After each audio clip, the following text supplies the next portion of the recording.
Magandang umaga mga kapatid. Ako pala nga nasa ngayon sa exposition, si Papang John, no? Sa Lighthouse 1. No? So ang ibahagi ko ngayong umaga ay isa pong title pamagat na ay prayers. O bakit prayers po? So ating mga kapatiran, mga kapatid, mayroong mga binayaan ng Panginoon na madabli sa prayer. No? At mayroon din tao na hindi marunong manalangin. Katulad sa aking mga gwardiya. Ipag-pray ko sila, hindi marunong manalangin. So ano ba talaga ang kapangyarihan ng prayer na yan? Gaano ba ito kabanal? Bakit sa hindi manampalataya, yung pagpanalangin ay nahihirapan? No? So ating alamin po dito po mga kapatid sa ating talata. No? So ikuha natin sa verses ng Proverbs 3 verse 5. Ayun po dito, no? Trust in the Lord with all thine heart and lean not unto thine own understanding. Din sa verse 6, in all thy way acknowledge him and he shall direct the path. No? Sabi ito, magtiwala sa Panginoon ng buong puso at huwag kang sasandal sa iyong sariling pag-uunawa. So sa lahat ng iyong mga lakad ay kilanin mo siya at kaniyang aakayin ang iyong mga landas. So ibig sabihin, mga kapatid, yung pagpanalangin, hindi natin gagamitin ang ating sariling knowledge, no? Hindi gamitin natin sariling knowledge bagkus sa kapangyarihan ng Panginoon. No? Sa Kanya tayo magtiwala, hindi natin magtiwala ng ating sariling knowledge, ang ating sariling kakayanan. Dahil ang pag-pray, kasi mga kapatid, dapat mayroong wisdom, knowledge, and understanding ng Panginoon. May badal na espiritu tayo para upang tayong manalangin. No? So, ano ba itong prayer, mga kapatid? So, paano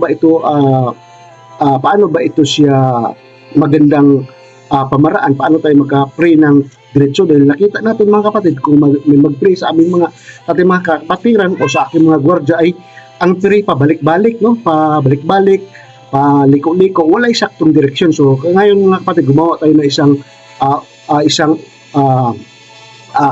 pamaraan. Ito acts, no? Acts. Anong ibig sabihin ng acts? Ang acts ay isang tinatawag na adoration, confession, thanksgiving, and supplication. So ano ba itong mga adoration, confession, thanksgiving, and supplication? Ito ay tinatawag ng acts is an acronyms that stand for adoration, confession, thanksgiving, and supplication or supply needs. No? Sabi niya sa adoration, praising God for who He is and that He has done. Confession, saying sorry for what hurt would cause God and others. Thanksgiving, God for all has done, no, for us. No? Ibig sabihin mga kapatid, pag manalangin tayo, ay sabi nga dito, ang acronym na ito ay nagbibigay ng ibig sabihin ay adoration.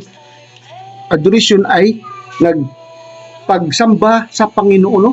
Pagsamba sa Panginoon, purihin ang Diyos kung sino siya at kung ano ang ginagawa niya. Confession, singing sorry for nasaktan, idulot natin sa Diyos, sa iba, at pasalamat sa Panginoon sa lahat ng ginawa natin mga bagay, at huli ay supplication. So, ito mga isa-isa mga kapatid, adoration, ibig sabihin, adore mo ang Panginoon sa mga bagay na nakuha natin, na acknowledge natin, na bigay sa ating Panginoon, no? Na adore natin, na anong adore, na ipagpupulot sa Panginoon, na lahat ng mga biyayang binigay sa atin, kung mayroon tayo, i-adore natin ang Panginoon. Sunod, i-confess natin mga sins natin sa Panginoon dahil only God, dahil tayo talaga mga kapatid ay makasalanan. Kaya i-confess natin mga kasalanan sa Kanya bago tayo humingi ng kapurihan. No? Tapos doon mga kapatid ay hindi ito makalimutan yung pagpasalamat, thanksgiving sa lahat ng bagay at biyayang binigay sa atin. Katulad ng paggising natin, yung paggising natin sa umaga o thanksgiving na yan, nagising pa tayo. No? Pagbigay ng supply sa ating mga needs sa bawat isa sa atin, mga provision sa bawat pamilya, mga negosyo, business at iba ba. So supplication, yun ang pinakamahalaga mga kapatid, supplication, dahil ang ibang mga tao mga kapatid, lalo na hindi manampalataya, manalangin lang sa Panginoon kung sa time na may mga tragedy, may mga sakit, may mga sakuna. Pero sa time na walang sakuna mga kapatid, hindi yan magawang manalangin. Ano pa yung supplication? Supplication, itong mga bagay na pagpanalangin sa Diyos na between God and you, na kayo ng dalawang nag-usap, na halos iiyak mo sa Panginoon, iluhod mo sa Panginoon ang mga bagay na ito. Yung supplicate na, yung supplication na paano mo magsalita sa Panginoon, direct sa Kanya. No, wala ng ibang bagay, wala ng ibang makinig, only God alone, na kayo ng dalawa na maintim na panalangin, mga kapatid. No? So next, Anong adoration, no? Adoration. Sabi niya dito sa Isaiah 25 verse 1, O Lord, sabi niya, O Lord, Thou art my God, I will exalt thee. I will praise thy name, for thy hast done wonderful things, that thy counsel of the old are fulfilled, faithfulness and truth. No, sabi dito, sabi niya, O Lord, O Panginoon ko, ikaw ang aking Diyos. Aking dadakilain ka. Aking pupurihin ang iyong pangalan sapagkat ikaw ay gumawa ng mga kamangha-manghang bagay. Ang iyong mga payo noong unang panahon at katapatan ay katotohanan. So, adoration, kaya sabi mo, Lord, so lahat ng mga bagay na mga kamangha-mangha mula noon hanggang sa ngayon ay ito ang katotohanan, katapatan at katotohanan, no? So yun ang pag-adore sa Panginoon, na lahat ng mga bagay na counsel, lahat sa Kanya mula noon hanggang ngayon, ito ay katapatan sa katotohanan, no? So yun ang pagpapuri sa adoration, mga kapatid, no? So, O Lord, sa Panginoon talaga. So maraming Bible verse, mga kapatid, na hindi lang si Isaiah sa nag-adore sa Panginoon, pero ito lang ang topic natin dahil sa exit ang ating oras, no? So next is confession. Ano pang confession? Sabi niya dito sa Bible verse, sa 1 John 1:9, if we confess our sin, He is faithful and just to give for us our sins and to cleanse us from all unrighteousness, no? So grabe, napakagandang mga kapatid, napakagandang verses, no? Kung sabi niya dito, kung ipagtatapat natin ang ating mga kasalanan, siya ay tapat at makatarungan upang patawarin tayo sa ating mga kasalanan at alisin at linisin tayo mula sa lahat ng kasamaan. See? Nakita o kapatid, adoration. Ibig sabihin, mga kapatid, manalangin tayo.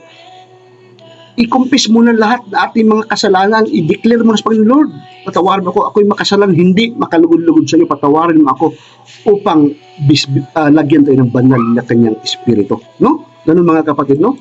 Next is thanks. O siyempre, yung thanksgiving, hindi yan mawawala. Yan ang pinakamalagang bagay sa lahat-lahat, mga kapatid. Pagpasalamat, no? Lahat. Kahit nasaktan ka, nahirapan ka, hindi makalimutan yung Thanksgiving. O dito sa Psalms, so maraming verses sa Thanksgiving, mga kapatid, maraming verses lang, pero kinuha ko sa Psalms 69:30, sabi, I will praise the name of the God with song, no? And I will magnify Him with thanksgiving. Di ba? Napakagandang verses, no? Sa aking pupurihin ang pangalan ng Diyos sa pamamagitan ng aking awit at ang aking dakilain siya ng may pasalamat. See? Nakita niyan, mga kapatid. So kahit nasaktan tayo, kahit mayroong karamdaman tayo, o naluwit sa negosyo, wala tayong trabaho, nagugutom tayo, hindi natin kakalimutan ang magpapasalamat sa Panginoon. No, mga kapatid. Ang last, mga kapatid, ay supplication. Ito ang mga bagay na makaimtim na panalangin sa Panginoon. So ano mang verse sa supplication? Maraming verses, mga kapatid, pero kinuha ko dito sa Philippians 4 verse 6, no? Sa be careful, no? Be careful for nothing, but in everything by prayer and supplication with thanksgiving, let your request be made known unto God. No? Di ba napakaganda? Sabi niya, mag-ingat sa wala. Di ba? Be careful.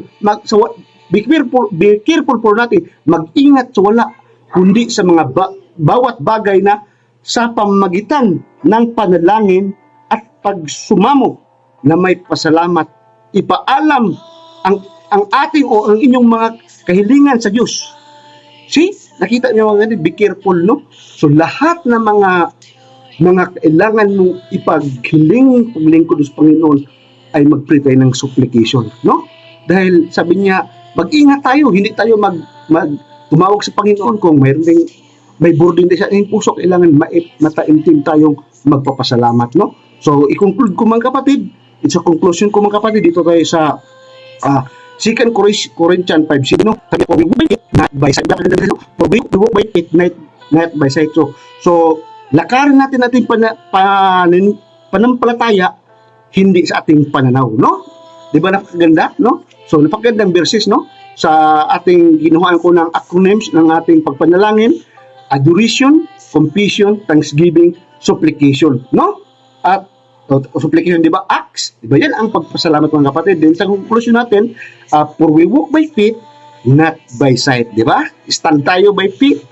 Lakarin natin ang panampalataya natin, hindi sa pamagitan ng natanaw natin. Okay, maraming salamat po. Sana po mayroong natutunan natin sa umagang ito.